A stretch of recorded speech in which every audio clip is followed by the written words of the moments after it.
Hey y'all, Kayla Mowdy, DPT, Doctor of Physical Therapy for Results Physiotherapy in West Mobile.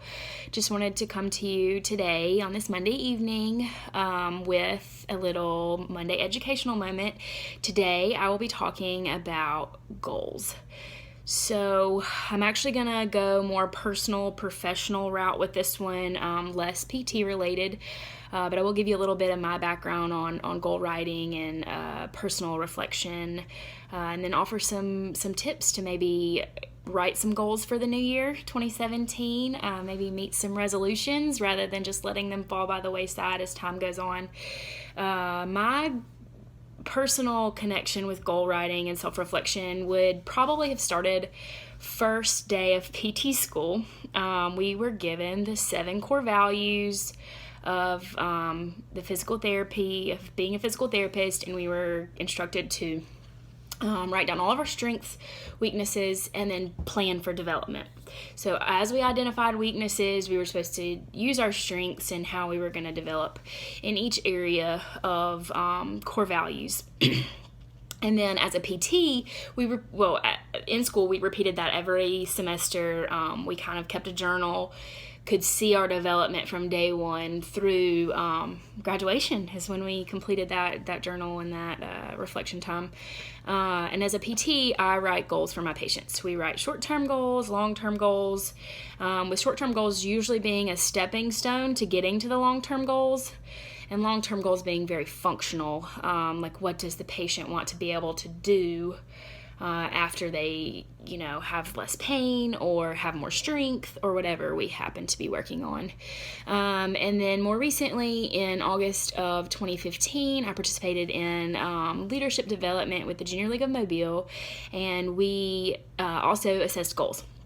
So on day one with that leadership training, we sat down and we wrote down our goals, we wrote down our strengths, our weaknesses, and kind of had just like maybe only 20 minutes of time to reflect and what we wanted to get out of leadership development, and we wrote it all down. We had 1, 2, and 3 goals, and through that leadership training, I learned that goals are supposed to be SMART: specific, measurable, attainable, relevant, and time-bound. So those, using that acronym, I really like. If you're going to write a goal, it doesn't need to just be, I'm going to lose weight next year, or I'm going to be a better person next year. You want to really do some self-reflection and decide what you want. Measurable is how much you want it, 10 pounds, 20 pounds, not gaining weight, whatever the goal is going to be. I use the weight example just because it's so easy to picture, but I mean, if it's something else with your personal development, with being a better parent, with being a better spouse, something that you want to do better. And then attainable, relevant, and time-bound. So you don't want to write these crazy goals that you're not going to be able to achieve because you will easily give up on those. Relevant to your current life. I also suggest with goal writing that you do a lot of personal reflection. I've done more recently with my personal reflection. I've used 2 different books, 3 Things Successful People Do, and 21 Most Powerful Minutes in a Leader's Day, both by John Maxwell. He is a preacher, leadership development person, and I really feel like that speaks to me, and I was able to become closer to God through this time, and really just see what I wanted professionally, but it works personally as well. The 3 things that successful people do, I'll go ahead and take this from him and throw these out there for you. Know your purpose. So that's going to be your time of self-reflection.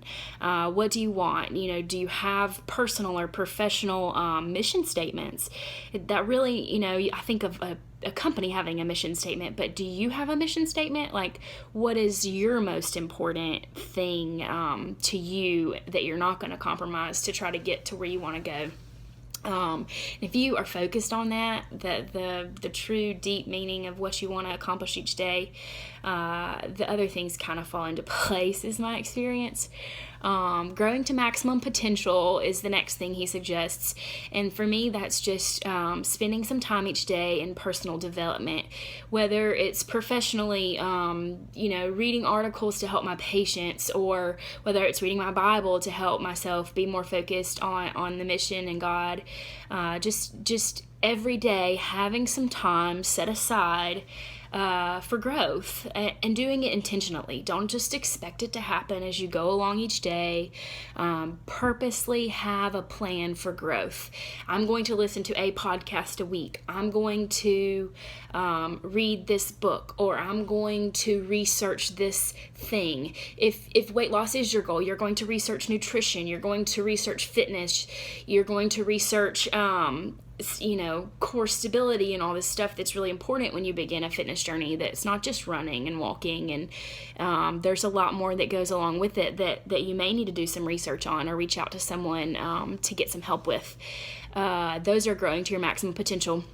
And then sowing seeds that benefit others. So if we go along in life every day and we just are living for ourselves, I promise it's not going to go so well. We definitely have to put others first, and really, when you have a family, that's easy. You put your kids first.